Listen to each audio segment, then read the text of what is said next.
Hello বন্ধুরা, সাধনাস ব্লগে আপনাদের সবাইকে স্বাগত। আপনারা সবাই কেমন আছেন? নিশ্চয়ই ভালো আছেন।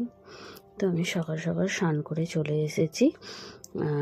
এই যে আমি রেডি হয়ে যাচ্ছি, চুলটা আঁচড়ে আর সিঁদুরটা পরে নিচ্ছি।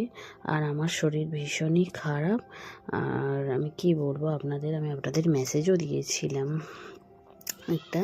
তো ভীষণই খারাপ, আমি কি বলবো, অনেকগুলোই আমার ওষুধ চলছে সারাদিনে প্রায় 12-13টা ওষুধ চলছে আমার ভেতর থেকে। মানে খুবই খারাপ। বাইরের দিকটা মনে হলো যে হ্যাঁ ভালো, তো চলাফেরা করছে, কিন্তু না, আমার ভেতর থেকে শরীর খুবই খারাপ।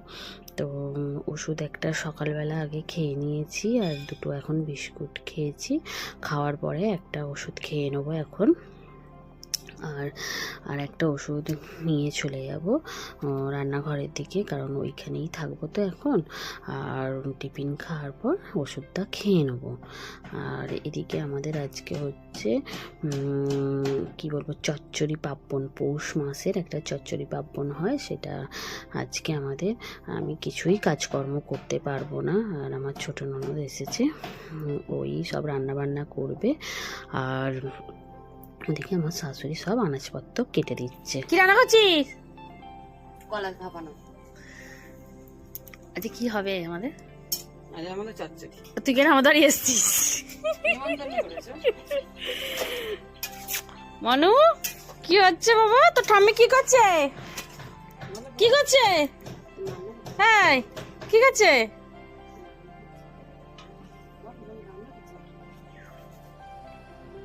তো যাই হোক, দেখুন এই যে আনাজপত্র আমার শাশুড়ি মা কেটে দিচ্ছে, সব কিছুই জোগাড়ও মানে শাশুড়ি মা করে দিচ্ছে। আর এই যে ফুলকপিগুলো আপনারা দেখতে পাচ্ছেন, এগুলো হচ্ছে আমাদের চাষের। তো চাষের ফুলকপি এগুলো 3টে, মানে একটু বড় মতন হয়েছিল বলে নিয়ে এসেছে শ্বশুরমশাই।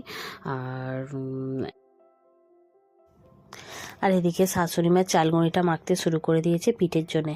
আমাদের এই চচ্চড়ি পার্বণে মানে পায়েসে পিঠে দিতে হয়, পিঠে পুলি দিতে হয়। আর এইটা ভগবানকে মানে নিবেদন করতে হয় ঠাকুরকে। তো আর এদিকে আমি জল গরমটা মানে ফুটিয়ে নিয়ে চলে এসেছিলাম, তো মেখে নিয়েছে। তো আর এদিকে আমরা পিঠে পুলিটা বানিয়ে নিচ্ছি দুজনে মিলে। তো অনেকটাই দেরি হয়ে গেছে, যাই হোক। আর দুজনে মিলে বানিয়ে নিলে একটু তাড়াতাড়ি হয়ে যাবে। আর 5টা পিঠে ভগবানকে দিয়ে মানে পায়েসের সাথে নিবেদন করতে হয়, তারপরে যেটা থাকবে ওটা আমাদের। আর না, এই যে নারকোলটা দেখতে পাচ্ছেন, নারকোলের সাথে চিনি মাখিয়ে ওই পুরটা দিতে হবে। এখন মানে এইটার